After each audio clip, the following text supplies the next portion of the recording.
मासलीपाडा गावात पावसाचे पाणी शिरल्याने गावकऱ्यांची दयनीय अवस्था। सविस्तर वृत्त। नवापूर तालुक्यात झालेल्या अतिवृष्टीमुळे विसरवाडीपासून 2 किलोमीटर अंतरावर धुळे-सुरत राष्ट्रीय महामार्गावरील मासलीपाडा गावात रस्त्याचे पाणी घरात शिरल्याने गावकऱ्यांची दयनीय अवस्था झाली आहे।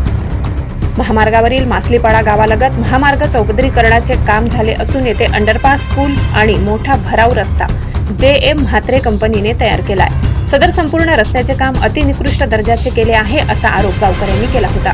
सर्व्हिस रस्त्यालगत गटारी बांधण्यात आल्या नाही म्हणून झालेल्या मुसळधार पावसामुळे रस्त्याचे धो पाणी मासलीपाडा गावातील 10 ते 12 घरांमध्ये शिरून त्यांची जीवनावश्यक वस्तू वाहून गेल्या, तर इतर साहित्य मोठ्या प्रमाणात नुकसान झाले।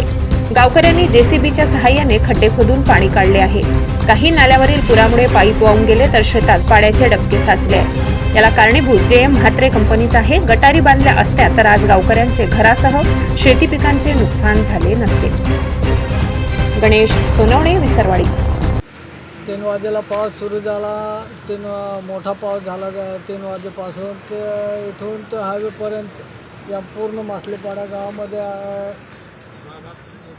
मुसळधार पाऊस झाल्यामुळे गावामध्ये पाणी शिरलं।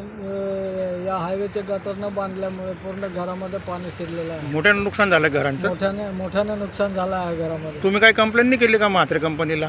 आम्ही कंप्लेंट केली होती पण त्यांनी गटर नाही बांधले।